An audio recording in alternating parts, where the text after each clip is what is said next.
Bonsoir, je suis Maurice et je vous remercie d'être là dans ce froid très calme. Et vraiment, un grand merci à vous et grand merci à Eric Laurent qui va nous parler après, qui va m'expliquer mon film. J'espère. Hein. Bon alors, bonne projection.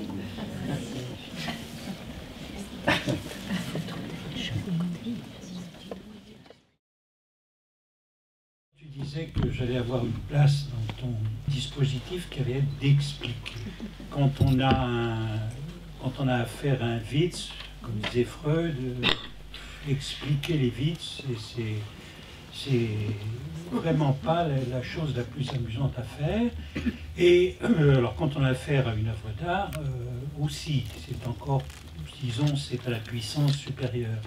Donc je vais essayer de m'y glisser, je vais essayer disons, de raisonner avec ce que tu nous proposes.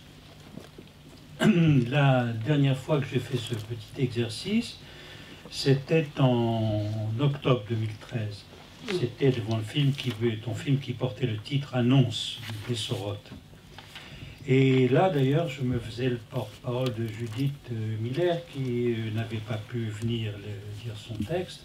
Je sais aussi qu'elle aurait aimé être là ce soir, parce qu'elle apprécie spécialement ton art. Alors, dans ce nouveau film poétique, se croisent d'emblée l'évidence de la lumière et l'évidence de l'énigme. Évidence de la lumière dans le noir et blanc. Et c'est ensuite que viendront les couleurs. La lumière se fait et elle s'affronte à ce qui est posé comme une énigme.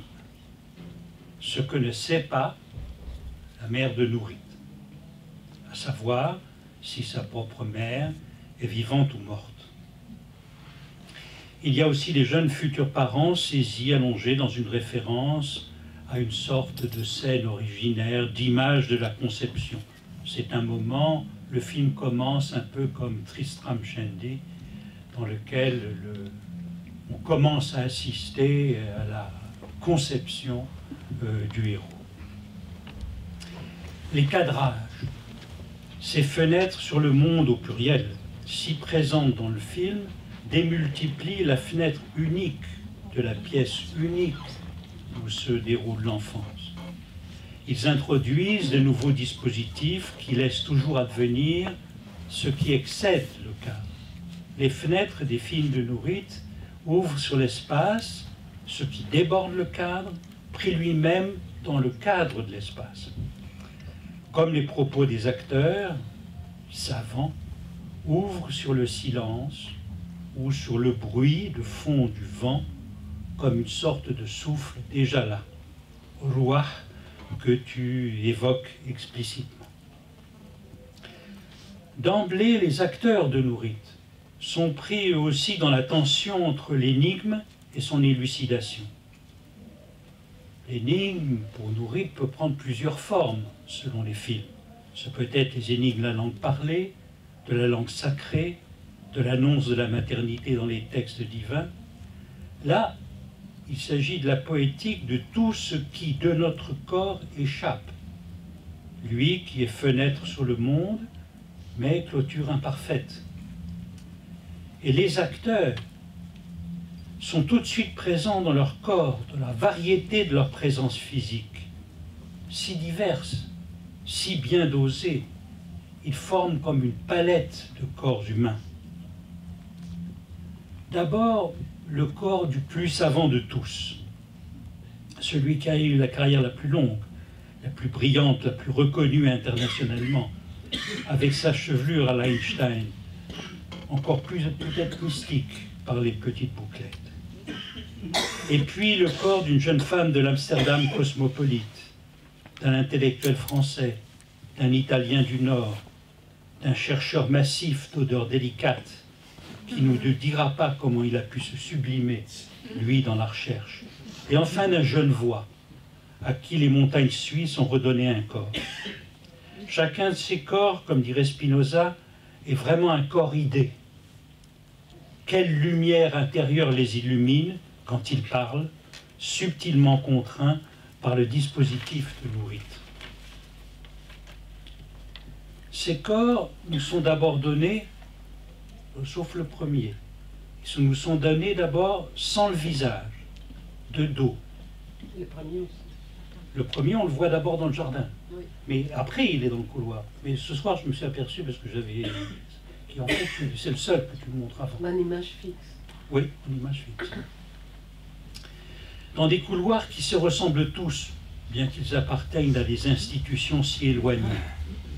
Le film nous plonge dans la nécessité du couloir sur lequel s'ouvrent des portes, comme le lieu imminent de la structuration de l'espace dans notre civilisation du savoir. C'est ce que Jean-Luc Godard avait anticipé dans la célèbre scène d'Alphaville, où le corps américain d'Eddie Constantine ouvrait sans discontinuer les portes d'une sorte de couloir infini. Le couloir, c'est le lieu pour tous. Et puis on passe dans la pièce de chacun, prolongement du corps de chacun.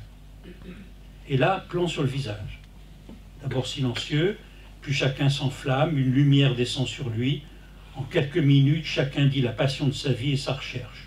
Chacun est plein de quelque chose qui dit la joie de l'intellect, la joie de la recherche, la joie du corps habité par l'idée, la joie spinozienne, où chacun éprouve sa puissance à penser de nouveau.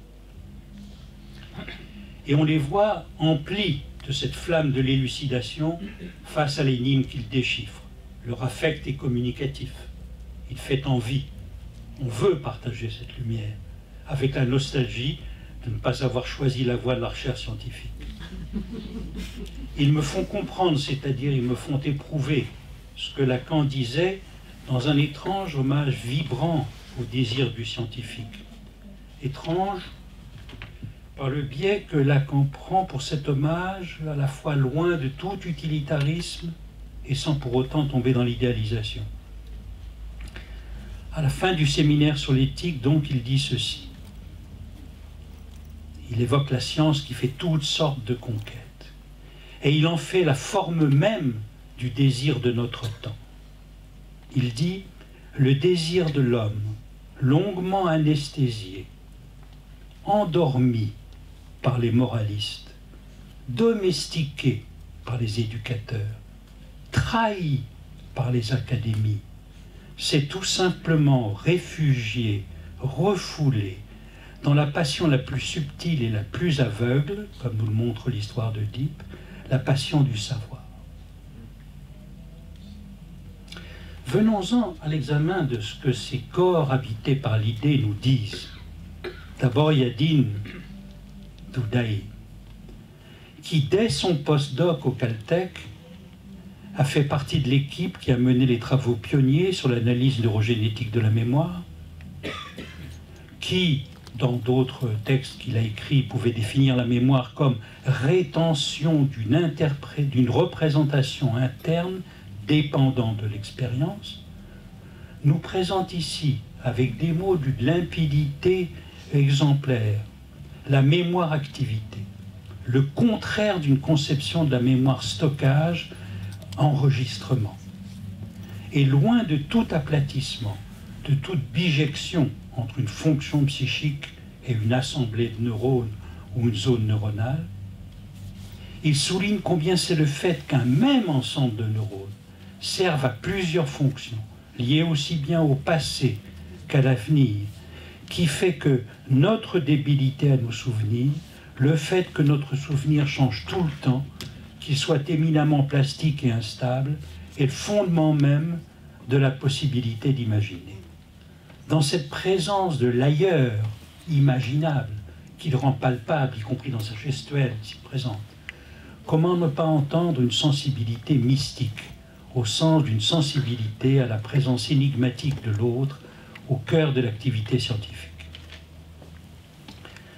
Laurent Cohen, qui a travaillé avec Stanislas Dehaene sur la zone de la forme visuelle des mots, si français dans sa clarté d'exposition, transporte avec lui l'histoire des langues qu'ont pratiquées sa famille et spécialement la multiplicité étonnante que maniait le grand-père.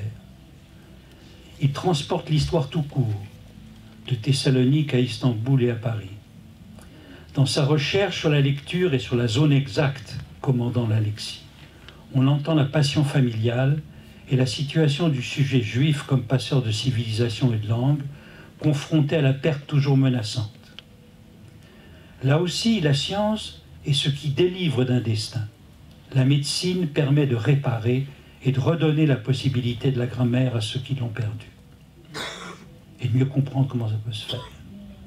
Là où les choses se compliquent, c'est lorsque les enseignements neurologiques veulent s'étendre à tous dans des méthodes d'apprentissage qui seraient vraiment scientifiques, c'est-à-dire dans l'ère du temps cognitivo-comportemental.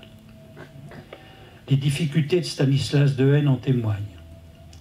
Il a réalisé, avec Édouard Guintas, directeur de recherche au laboratoire de psychologie et de neurocognition du CNRS, une expédition avec 1800 élèves de CP issus de milieux très défavorisés. La moitié a bénéficié d'un entraînement au décodage 4 fois par semaine, sont les principes d'individuation des zones que sa recherche met au point. Les résultats sont décevants. À la fin du CP, les enfants des classes expérimentales ne lisaient pas mieux que ceux du groupe contrôle.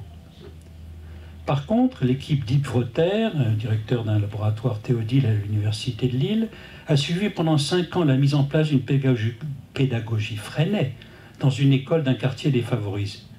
Les résultats sont plus concluants, mais le chercheur est prudent quant à la généralisation d'une telle expérience, notamment parce que cette pédagogie demande un investissement très important des enseignants. Concluons. Les pédagogies poétiques marchent mieux que les pédagogies comportementales. Mais elles sont plus difficiles à reproduire car il y faut la contingence du désir.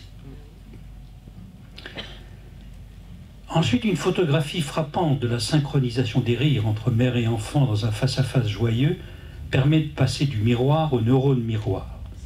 Un de leurs découvreurs, Vittorio Gallese, veut passionnément montrer comment il a trouvé le fondement sûr du siège de l'empathie et du rapport au prochain. Le titre d'ailleurs de son article Princeps présentant les neurones miroirs s'appelait A Unifying View of the Basis of Social Cognition. La recherche d'une telle vue unitaire du lien fondamental du rapport à l'autre est si italien, si catholique, qu'elle a tout de suite trouvé un écho incroyable puisqu'un même groupe de neurones rendait compte d'une multitude de fonctions jusqu'à une unification de tout. Ce groupe de neurones du cortex prémoteur qui commande donc les doigts des macaques qui s'activent également lorsqu'un singe en observe un autre, faisant le même mouvement, le chercheur, de façon très convaincante, ne cesse d'étendre leurs fonctions. Non seulement ils s'activent quand l'autre agit, que quand le corps agit, mais aussi que lorsque je ne fais que penser ou imaginer. Et donc on a cru tenir la base de l'empathie et du lien social et de la civilisation. D'ailleurs, une conférence TED, les conférences TED c'est un peu comme ici ce soir, on parle... Non, on est debout. On est debout. Mais les conférences TED, ça permet de savoir tout ce qui est à la mode à un moment donné dans une recherche. Alors, il y a une star des neurosciences, Vilayanu Ramachandran, donc, qui a fait sa conférence sous le titre « Les neurones qui ont fait la civilisation ». Rien de moins. Alors, l'engouement a été viral.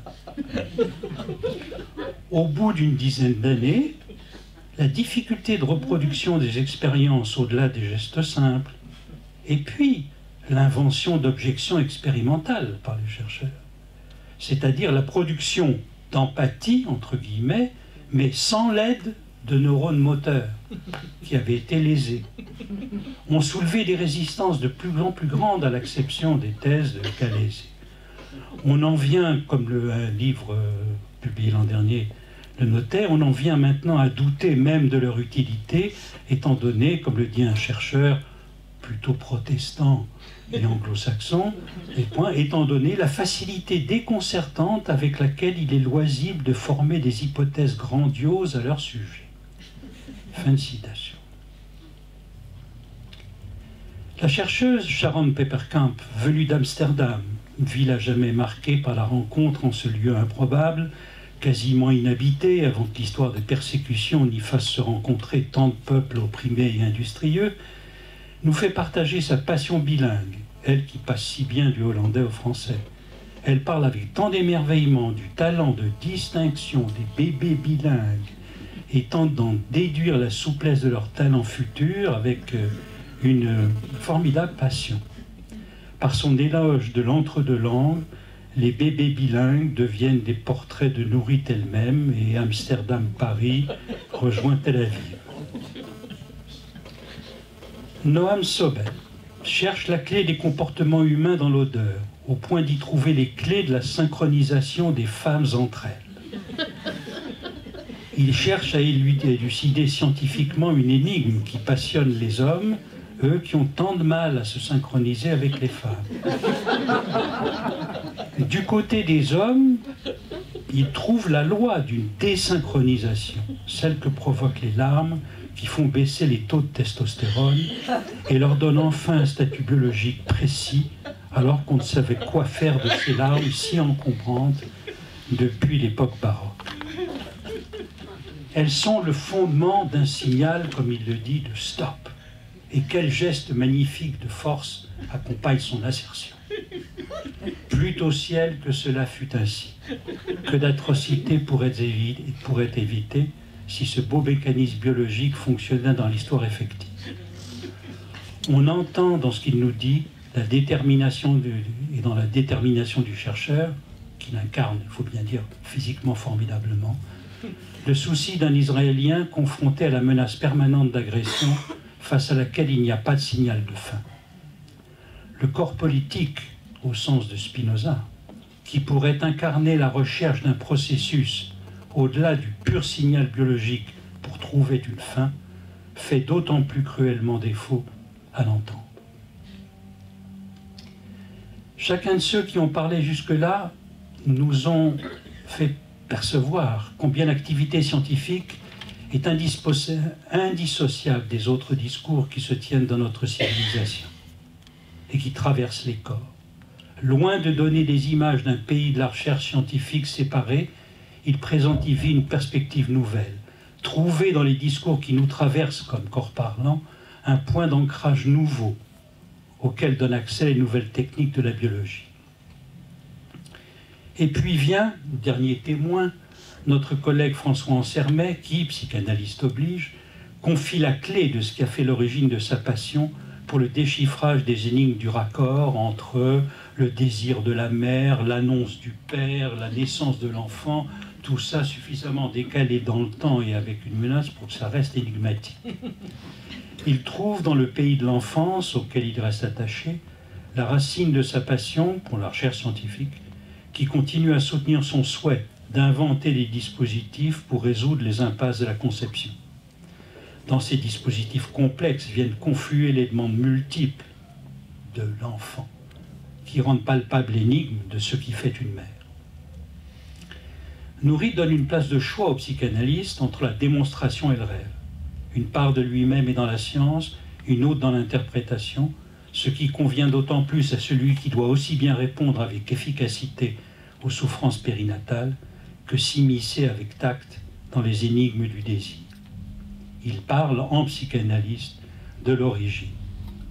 Et c'est sa place qui permet à Nourit d'introduire son rêve à elle, qui vient brouiller tout ce qu'il pouvait avoir de fil d'une chronologie apparente jusque-là. La naissance, l'apprentissage des langues, l'apprentissage de l'écriture, les odeurs. Et puis, il vient vraiment la reprise de ce picotement qui vient comme une manifestation de vie incongrue et qui traverse toute la vie, depuis les odeurs de la pièce de l'enfance jusqu'à aujourd'hui. L'IRM de la langue permet des images magnifiques où Nourit fait une sorte de performance, mettant son corps en jeu dans un style différent de celui d'Orlan, qui fait opérer son corps, ou de Marina Abramovic, qui joue de sa présence comme artiste, comme dans le documentaire qu'il fait sur elle, The Artist is Present. Nourit, elle est present dans l'IRM de l'Institut Weizmann. Et ces images font partie du puzzle tomographique que la science produit dans son découpage des corps et du cerveau, comme les photographies du père proposaient autant de moments de la relation mère-enfant. Pour Nourit, le puzzle trouvera une ponctuation cruciale, un rassemblement par les images du rêve. Le rêve s'introduit d'abord par des images d'arbres qui ont traversé tout le film, mais qui, à l'envers du miroir plan, donnent un climat onirique. Puis le rêve lui-même, à l'envers du climat onirique, se donne dans un climat de parfaite réalité, dans un paysage minéral qui, par contraste, exclut la végétation et les arbres. Nourit nous donne une nouvelle façon de représenter le rêve au cinéma. Elle s'égale aux solutions trouvées par Hitchcock, par Bergman ou encore par Ron Howard, l'auteur de Beautiful Mind, pour faire voir, qui lui essayait de faire voir les hallucinations de John Nash comme hallucinations. Elle ancre délibérément le rêve dans une réalité avec même l'imagerie géographique, scientifique, le recours aux nouvelles images produites par Google Maps. C'est l'envers de la facilité du flou onirique. Nourit invente pour nous faire voir l'originalité de son rêve, car c'est un rêve énigme qui défie l'interprétation. C'est un rêve rêvé il y a longtemps, longtemps avant son interprétation. Peut-être même depuis très longtemps, et dont l'interprétation est donnée par la rêveuse, le vœu d'avoir une mère vivante, forte et accessible. Ce vœu du rêve reprend la question posée au début du film de Nourit. La mère de Nourit, elle, ne savait pas où était sa propre mère et si elle était vivante ou morte. L'interprétation du rêve est ainsi prise dans la trame même du film qui nous est proposé. Plus profondément, le rêve est retrouvé dans son inscription dans un paysage de réalité et élucidé par un autre film de Nourit. C'est l'art lui-même de Nourit qui vient donner les clés les plus profondes du rêve. Elle réussit à faire de son art un instrument capable d'élucider les questions les plus brûlantes qui lui ont été posées dans les conditions de sa venue au monde. L'art documentaire de Nourit est une réponse donnée face à un réel. Elle a fait du documentaire un instrument souple, ductile, qui se prête à recueillir tous les discours sacrés, les discours profanes, les discours scientifiques, et à en faire une poétique de l'image au sens le plus fort, une fabrication des images, une poésie. Le rêve se compose d'autant de tessons que ceux que Nourit retrouve sur le champ qu'elle explore, mais qui nous posent à travers les âges la question de la mémoire et de la transmission. Rien ne vient à bout de cette dispersion, sinon cet assemblage de discours dans la réalisation du documentaire et non leur totalisation. Les tessons sont comme l'envers du trajet du film. Sous la photographie du père apparaissent les tessons de la mère, et l'originalité de l'art qui nous est présenté est de poursuivre la tentative qui s'est amorcée par la photographie du père de dire quelque chose sur la mère absente. Dans ce film, nous voyons comment même l'inconscient, à travers le rêve, se trouve comme un discours de plus qui aide à produire les images. Nous participons tous à cette fabrication d'images. Tous les discours y participent, et aussi les acteurs.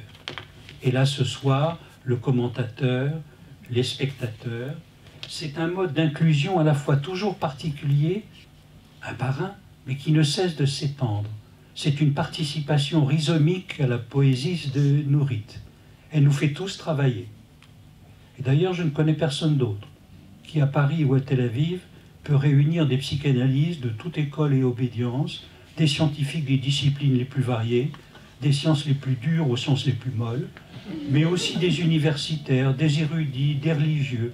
Tout ce qui peut parler participe à l'élucidation de l'énigme qu'elle nous propose. Et à la fin du film, la réponse est donnée à ce qu'était la question de la mère. À la fin, on sait que la mère de Nourit est morte, et elle peut alors lui dédier en hommage son film, mais plus profondément son art du documentaire, unique dans la façon dont il résout les énigmes du réel. Et ce n'est que plus beau qu'il vienne s'inscrire comme hommage, comme salut au nom de mai. Et comme nous sommes aujourd'hui dans un jour de commémoration nationale, je voudrais, moi, citer simplement un nom, saluer le nom d'Elsa Khayat, psychiatre, psychanalyste lacanienne, amie d'Analysant, et assassinée avec Charlie il y a 1 an.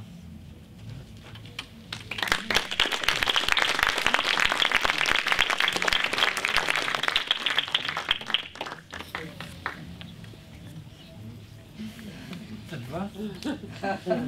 Non, j'ai bien dit que tu vas m'expliquer plein de choses. D'accord. Des petites choses. Merci. Alors, je vais vous poser une question qu'on vous a peut-être déjà posée, mais étant donné que la mémoire se modifie, vous avez peut-être une nouvelle réponse. À quel âge ou à quel moment est-ce que vous avez eu la vocation, vous avez su que vous allez être réalisatrice? Je me demande encore si je le suis tous les jours. Hein. Je suis très étonnée que tout le monde, que vous dites tous que je le suis, et je me dis ah bon. Non, c'est vrai. Je ne le sais pas, parce que en fait, je n'avais pas du tout une vocation de réalisatrice. Je faisais des images, j'étais chef opératrice pour les autres. Et je n'ai jamais eu ni les rêves, ni l'idée que je vais faire mes propres films. Donc, c'était venu assez tard. Je veux dire, je suis une jeune réalisatrice, parce que j'ai commencé tard. Mais avant, j'ai fait les images. Et les images, et presque à mon insu, parce qu'il n'y avait pas un père. Les images ne sont pas seulement d'une personne. Les images sont de 2 personnes et ils s'appellent tous les 2 Hans. Donc avoir 2 photographes avant ma naissance, c'était presque inscrit qu'il fallait que... Je ne sais pas, je crois que je n'ai pas choisi. Et c'est que je peux juste dire, parce que je suis la première chef opératrice en France, et donc c'est comme si j'ai fait une révolution, jamais avant moi, une femme a fait ça. Mais moi, je crois que c'est pas du tout, c'est-à-dire que je n'avais pas le choix, il fallait répondre au désir de mon père. Et voilà, puisque mon père était photographe, il espérait que je le sois. Je crois que je n'ai pas choisi de l'être, hein. Pas du tout. D'ailleurs, je crois que je n'ai pas choisi grand-chose. Le désir, il est de l'autre, comme il dit, c'est pas où il est, etc. Mais ça vient, et l'important c'est qu'à un moment donné, devant soi forcé, il faut être décidé. Et s'il y a en tout cas quelque chose qui vient de toi, c'est d'être décidé. Comme tu le montres, tu réponds de façon décidée. Et là, ça donne l'idée que le désir décidé, c'est plus important que d'avoir l'idée que non, c'est un choix qu'on a fait depuis tout petit, etc. On voit qu'on dise je veux faire ça depuis tout petit, ou qu'on dise comme Sharon, comme toi, non, moi j'ai fait ça comme ça dans la foulée, tout est venu, je ne sais pas trop comment, etc. Aucune importance. L'important, c'est que ça se fasse de façon décidée. Et ce que Sharon ajoute, c'est ce qui, je crois, je ne l'avais pas entendu avant, etc., c'est effectivement, c'est que dans ses études, elle montre que on apprend les 2 langues en même temps. Aussi vite, et dans les mêmes catégorisations, et en même temps à la fois. Donc on voit très bien dans des métacatégories apprendre des langues, d'accord, ça pourrait se comprendre, mais de montrer que ça s'apprend aussi vite dans les 2 langues, c'est en effet, c'est un tour de force. Ouais. Est-ce qu'il y a quelqu'un qui... Et alors de dire, on apprend les 2 langues, et avant de les parler, mais le fait d'avoir entendu les 2 langues, et avant de parler, ça donne déjà une capacité de réaction plus grande au changement d'environnement, comme elle le dit, c'est puissant. C'est vient résoudre de nouveaux problèmes. Que la langue, avant de parler, il y a une trace de la langue qui est présente, en effet, comme expérience comme telle, et qui altère le rapport à ce qui viendra ensuite comme signification, comme objet du monde, etc. C'est disons, une idée sur la langue d'avant, disons, qu'elle ne se parle, comme ce qu'elle donne comme capacité, c'est aussi, aussi intéressant, ça fait réfléchir autant que les histoires dont se sert Laurent Cohen et Dehaene, quand ils se servent du fait que, par exemple, en japonais, donc il y a 2 modes d'écriture différents, et comment est-ce qu'on peut transmettre de façon non consciente, enfin subliminale, des informations dans un type d'écriture et un autre, et comment ça réagit. Tout ça est très intéressant pour, disons, l'inconscient structuré comme un langage de notre maître.